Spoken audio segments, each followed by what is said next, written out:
So I decided to commission the first ever computer voice stress analysis of Lee Harvey Oswald, which no one has ever done. Quorum radio, baby.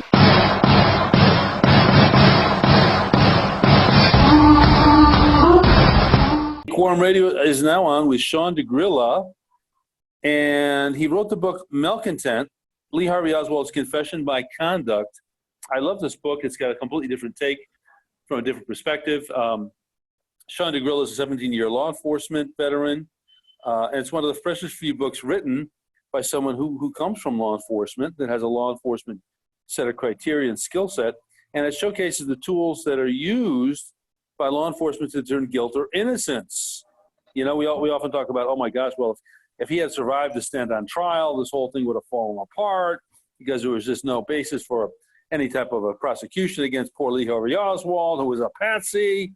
Anyway, but what's interesting is that Sean DeGrilla has broken new ground, I think, because he's used computer voice stress analysis of Lee Harvey Oswald's statements. And there were statements that he made. He was on one or maybe several radio interviews in the Big Easy in New Orleans, and they have that recorded. Thank God that didn't get thrown away. And they also had him in kind of a informal press conference that was formed. He was making some statements, and they asked him some questions that were extremely important related to the death of President Kennedy and to the accusation that he was had committed homicide. So it is very interesting. The book, again, MALCONTENT, Lee Harvey Oswald's Confession by Conduct. And so we'll take it from there. Give us an overview, please, Sean, of this book, why you wrote it, and the efforts that you made to be very painstaking in separating speculation from fact. Right. So there's two separate things there. So I grew up in Dallas, and I've had a lifelong interest in the assassination. And I grew up a conspiracy theorist, like most of us did, especially in Dallas. It's running rampant there. And things began to change when I moved from Dallas to Central Florida, and I joined the police academy. And then when I became involved in law enforcement, I started to look at things in a different light, in a different way. And sense to me, how can all these police officers and witnesses and the media and doctors and lawyers and everyone else be lying? It didn't make any sense to me. So I started to see on the streets here in the Orlando area certain criminal behaviors and patterns that I read about that Oswald exhibited, which brought me eventually to writing a book that no one else has written before. So there's been a couple thousand books. There's been documentaries written about this, but everyone, how often can you say, JFK landed in Dallas and, on November 20th? I mean, you can't, it's already been done. What has not been done before? And one of the books in my collection was George O'Toole's The Assassination Tapes, which was published in 1975. And he used the PSE, the Psychological Stress Evaluator, to analyze a statement by Oswald and statements by law enforcement and witnesses. And so I took a computer voice stress analysis for law enforcement employment in Orlando, and very, very fascinating. So I decided to commission the first ever computer voice stress analysis of Lee Harvey Oswald, which no one has ever done, and then use the elements of consciousness of guilt. For example, fleeing the scene, selective answering of questions, that type of thing, and applying that to Oswald and seeing if these elements of guilt applied to him. Wow. So was it kind of a road to Damascus experience where you were shocked, or what? No, I'll be honest. When I employed Jerry Crotty from Crotty Investigations, his boss is the man that created the computer voice stress analysis in the 1980s. So when I contacted Jerry, I'm like, you know what? I have an idea of where this thing should go, but obviously I don't know. And I gave Jerry certain audio clips from New Orleans and from Dallas, and I said, "Here it is. Let me know what you find out." And I was very optimistic that it would come out the way I thought it would, because I believe Lee Harvey Oswald was solely responsible. It was a leap of faith, but I think it was well worth it. Nothing like this has ever been done before. Right, and just for the sake of those who don't know what what voice stress analysis is. It's a technology. I know a little bit about it, I think, but you can fill it in. It's basically, as a rough intro, it basically applies metrics, very, very specific, precise metrics down to an extremely low level and sensitive level that show micro stress, I guess, in the voice and the vocal cords that are suggestive of psychological tension that's associated with, mendacity instead of veracity. And when the person is, correct me if I'm wrong, is speaking truthfully, the stress in the person's voice and vocal cords is liberated and reduced, and it's built up and very concentrated and pronounced when they're being deceptive or hiding the truth. Is that accurate? That is. Jerry explained it to me this way, because I am not an expert in the CVSA. I purposely did not become credentialed in the CVSA because it would hold no weight. I have done no studies on it. I haven't done any exams with this. It wouldn't mean anything. So I told Jerry, I said, can you kind of dumb it down for me that the average person can understand? And he said the human voice is like an AM FM radio. You have the AM frequency, which is the audible noise that you hear, and then you have the FM frequency, which is inaudible. And he said that amazing. Right. So, So he said that. now, let me ask you a quick question, Sean. Is there really are there sounds like a little bit like ultraviolet light and the light spectrum that we can't hear, but this sophisticated recording technology can pick up? So correct. So we can't hear it, but the machine can pick it up.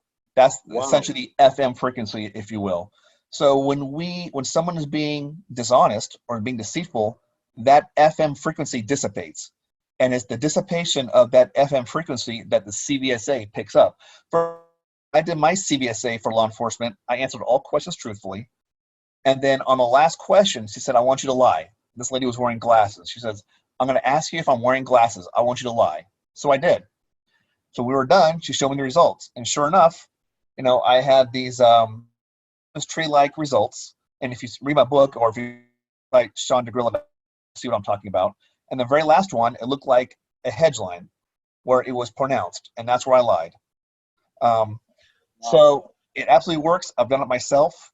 The CVSA is used in more than 2,000 law enforcement agencies across the world.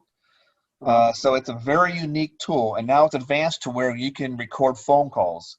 You can audio from television or whatever, and you can actually, if you have a qualified and credentialed analyst, you can analyze those recordings as well. Yeah, and the funny thing is, I used to sell recording equipment, and also we had voice stress analysis. This is back in the late 90s. Wow. But there's a caveat, and that is a lot of people would say, "Oh, I'll go and get one." Yeah, well, guess what? Heaven forbid you should record a conversation in a two-party consent state. You are in big trouble. Absolutely. You have to do it legally. You have to be credentialed in it. You have to be right. So there's a lot of caveats that go along with it, and that's why I chose Jerry Crotty, because he is, the number two guy. His boss, Dr. Charles Humble, who created the CVSA, and working with Dr. Charles Humble is a gentleman who's only one of 3 master CVSA examiners in the world. One of those 3 is now deceased. So not only did I have Jerry and Dr. Charles Humble look at the results, I had them verified by an outside party who agreed with the analysis that Jerry performed. Okay, so in other words, you basically had, really competent oversight on what you were doing with this analysis, right? Well, you have to, and something like this, you have to have it. There is no credibility to it. If, for example, George O'Toole said that he had somebody review his results, he didn't publish that letter. George O'Toole said that he had other tapes of Oswald besides the one he just published. Those are nowhere to be found. He didn't publish them. I contacted Dector, who George O'Toole worked for, and no, didn't have it. Nothing exists anymore.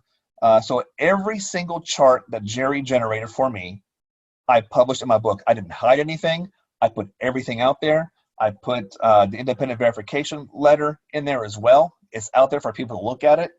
And there's no getting around it. This is, I think this is a very, I'm trying to think of the word. Even though it is not accepted in many courts, it is now becoming more accepted in the courtroom. So one of my links on my website is you can click on the legal cases, and little by little, these cases, the CVSA is now being accepted into the courtroom. Yeah, just not to get too deep into it, but isn't it true that it's especially pronounced and effective when there's a fear of disclosure, a penalty for telling the truth when somebody's committed wrongdoing, you know? Oh, of course. And so part of my book was I told Jerry, I said, give me some real life examples, because he was a sex crimes detective. And in fact, Jerry created the questions for the CVSA for sex offenders. He travels around the world. And so he gave me examples of those telling the truth, and then he gave me examples of those that were lying. So I have those real life samples in my book, and then you can see them side by side with the Oswald charts. You can see where Oswald is telling the truth and where Oswald is lying, sometimes in the same breath. Okay, well, we're going to get to a little bit more. One thing I want to say is that actually, what's interesting is that you don't jump into that from the start in your book. You look at other stuff. Give us an overview of the book. We've already discussed the fact that you're using computer voice stress analysis. What's the other topics in the book that you carry that are based on your law enforcement background and street smarts? Well, we're dealing with criminals. We're dealing with people on the street. You deal with their behavior and their words. So I start with Oswald's behavior. And as we testify in court, it's not just one or two things. It's the totality of the circumstances. So, for example, would you flee the scene like Oswald did? Oswald was the only employee missing from the book depository. Now, there was one employee that wandered up Houston Street for about 15 minutes after the assassination, but then came back. Oswald was the only one that did not stick around and give a verbal or written statement to law enforcement. So would you flee the scene? Well, you might flee the scene if you're scared, if there's chaos. That's possible. But would you flee the scene? Would you change your appearance? Would you arm yourself? Would you change your name? Would you kill a policeman? Would you have selective answering of questions? For example, Oswald was freely talked about the types of vehicles and the appliances they had in Russia, but then he wouldn't answer some questions that were directly pertinent to the investigation. Right. So I use these elements of consciousness of guilt. I mean, if you're telling the truth, it's not that hard. You're going to remember what you said because it's the truth. There is no other option. Oswald was taught many lies, and his behavior is absolutely indicative of somebody who was guilty of something. Great. Okay, let's look at some of those. I want to look at also his conduct in the movie theater, Sure. But let's look at from the get-go, so to speak, the behavior that does not inspire confidence but establishes suspicion and more, that puts him in the category of a man with a profile of a criminal. Well, okay, so he flees the scene. So instead of sticking around and asking what happened and talking to everybody and being a part of it, he leaves the scene. He pounds on the door of the bus. It's in a travel lane. The door opens. He gets in. He's there. The bus becomes mired in traffic. One lady leaves. He leaves as well. He goes and takes a taxi. So people have a hard time believing that somebody who can order a rifle in the mail and use public transportation can change world history. But that's exactly what he did. So then he leaves the bus. He gets to a taxi. He has a taxi drive him past his rooming house. The reason why he does that is because he wants to see if law enforcement is waiting for him at his residence. That is the only reason. By the way, Sean. Yeah. Sean, that's a really good point. I mean, people could argue all sorts of stuff, but honest to goodness, you get off of a bus, you're making like $1.25 an hour, minimum wage. You get on a bus, it's cheaper, obviously. But then all of a sudden you say, no, I'm getting off. I'm taking a taxi, which is way, way more expensive. And then instead of having that taxi take you right to your door, which you may as well get your money's worth. Sure. No, he goes a few blocks beyond. One thing I want you to mention it may seem off topic, but while we're on the matter of the bus, isn't it true that he was on that bus and by incredible coincidence, a lady who rented to him initially a rooming space, a rooming house, like a landlady, recognized him? She did, and in fact, she owed Oswald some money because she kicked Oswald out before his rent or his lease was over, and didn't really want to look him in the eye. But absolutely right, it's just crazy. He said he had this wild look in his eyes, and he dressed shabbily, had holes in his shirt and that kind of thing, and didn't want to speak to him, didn't want to have anything to do with him. So yeah, I mean, he couldn't stay on that bus because every second that he stayed stuck in traffic on that bus was one more second that allowed law enforcement to get the lead on him and be waiting for him. He had to go. He had to go now. There was no waiting. So he's very miserly, as you know. He didn't spend a penny if he didn't have to. I mean, his daughter slept in the bottom dresser drawer, for crying out loud, because they want to get didn't want to get a bassinet for her. So, Really? Oh yeah, So he. What that was for? Why was that? Why did they do that? He didn't want to spend the money. Now the Russian immigrant community eventually bought Marina essentially items for the children, but there's testimony that she slept in the bottom dresser drawer. I mean, and here he is. He's buying a pistol and rifles, and he's got these subscriptions. And instead of using that money to feed his family, he's using that money to arm himself and to quote unquote be ready for anything instead of worrying about his family. Wow. So he drives the house. Go ahead. Yeah, go ahead. Sorry. He drives past the rooming house. Nobody's waiting for him. He gets off at Beckley and Neely, goes around the cab, goes back north again, the opposite direction, and he flies open. He flies open the door. He makes a fast trot towards his room. He's there for a couple of minutes. He changes his appearance. He puts on a jacket now. He arms himself. And he's out the door again. He doesn't stick around to see what's on TV. Erling Roberts was like, "Oh, you're in a hurry," and didn't want. "Oh yeah, I was there. Oh yeah, what happened? Why where I worked? Nothing." He doesn't care less. He's out the door. While everybody's inside their house listening to the radio or watching TV, he could care less. He knows exactly what happened. He's out the door, and then he's waiting for the bus at Zhang and Beckley. But once again, the longer he stands out in public, and that's a major thoroughfare in Dallas then and now, the longer the police, the better chances the police are of capturing him. He's got to go now. Sure. I raised the whole issue of his likability or his unlikability because I think it shows something. Both the Lee Harvey Oswald's landlady at his rooming house when the assassination occurs, and just prior to it, the one who was on the bus, they both describe Oswald as just like a disagreeable person, would not say hello, would not say good morning, good afternoon. Right. Was extremely kind of just a difficult person. And do you think, does that have any bearing at all on his profile as somebody who's homicidal or psychotic or? Well, it's no crime to be a jerk, but I've noticed that, I've dealt with two types of criminals. Ones that were overly accommodating, that were trying to be nice, trying to lull you into a sense of complacency or acceptance, and those that just could care less. I mean, Mary Bledsoe was that former landlady that he met on the bus and absolutely did not like Oswald. Like I said, kicked him out earlier.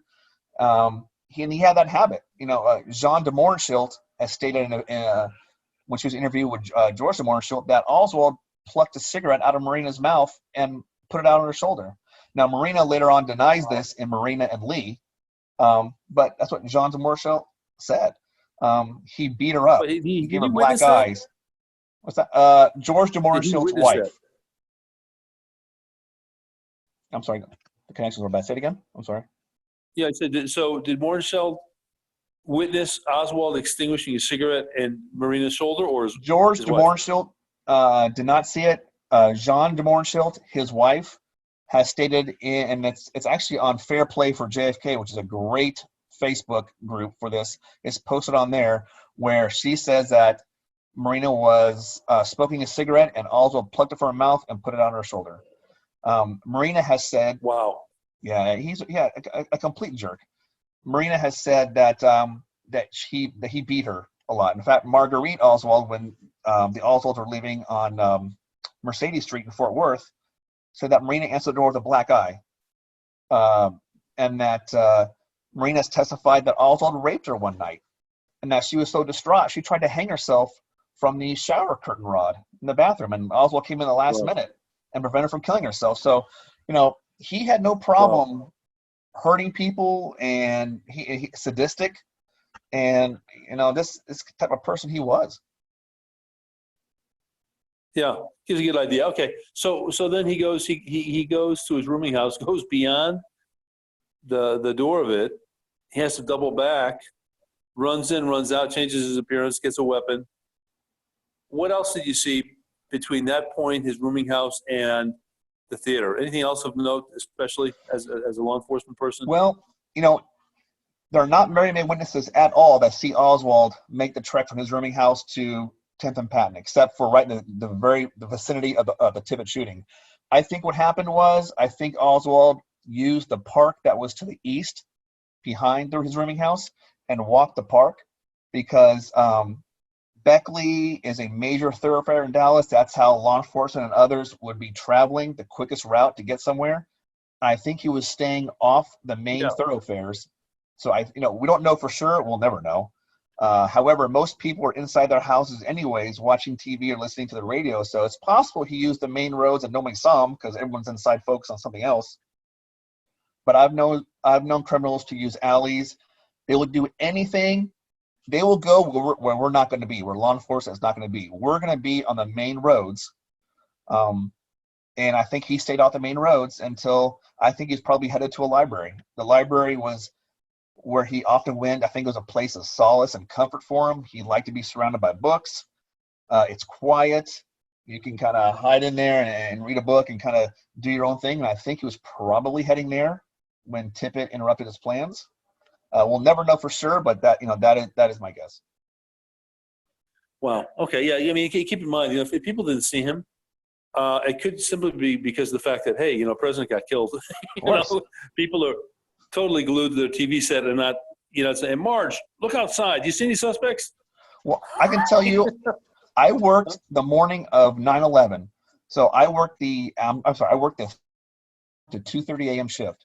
When I got to work at 3 p.m., there was nobody on the street. I worked one of the most high crime areas in Orlando, if not the highest crime area in Orlando at that time, and there was nobody out.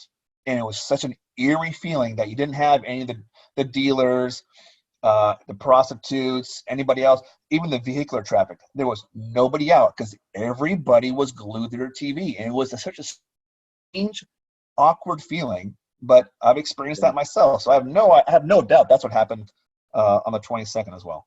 Sure, that's the same. It's the same type of event. It's a huge national event. So Absolutely. Good. So then and what about the crime scene itself for Officer Tippit? Anything about that really grabbed your attention as a law enforcement veteran? Well, I defer to Dale Myers because I have to give Dale Myers credit. He was once a conspiracy theorist. If anybody watches The Men Who Killed Kennedy back in 1988, he's a conspiracy theorist. But people who listen a lot change their minds a lot. And people who listen and they see different evidence, you're allowed to change your mind. I give him credit for seeing this shooting for what it was. And so he's now he's gone full circle and changed his mind. He's written a great book. I've seen some of the disparaging comments on Facebook. I'm reading one right now. And it's incredible. These people can't see it for what it is. My thing is this, and I've seen this happen to me hundreds of times. I believe Oswald was walking west on 10th Street, as some witnesses have stated, and I think he saw Tippit's marked police car. He probably saw the two red lights that were not on and his siren. I think he saw that, and I think he turned around. So that's why I think some people saw Oswald walking west, and then some people saw Oswald walking east, because these people saw him at different times. And I believe Tippit goes, well, that's weird. And I would do the same thing. It's a couple miles from the shooting scene. It's 45 minutes since the shooting. You have a description. He generally meets the description. I mean, a lot of people would, but he does not.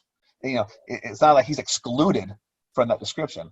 And I think he was curious. I think he was going to talk to him for a few minutes, And then, something made Tippett, instead of driving away and saying, okay, have a nice day, and going home, or, spend the next hour and a half until he goes home for the weekend, something made him get out of the car.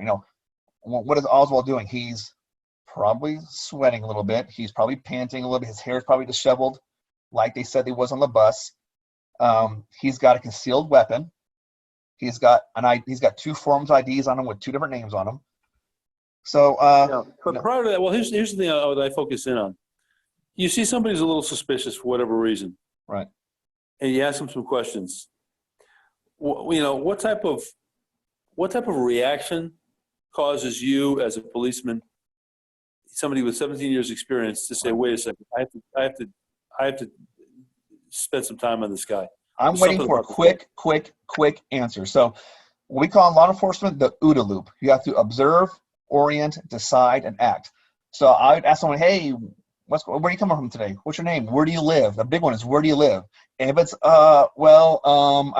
if they're stuttering, if they're stammering, if they think that they're for answers, right? If they look nervous, if they're like shifting their eyes or their body weight, any number one of these clues, maybe never know the conversation that happened there. My guess is he asked him what his name was, where he was coming from, where is he going? That's a big one. He may not have had some of those answers.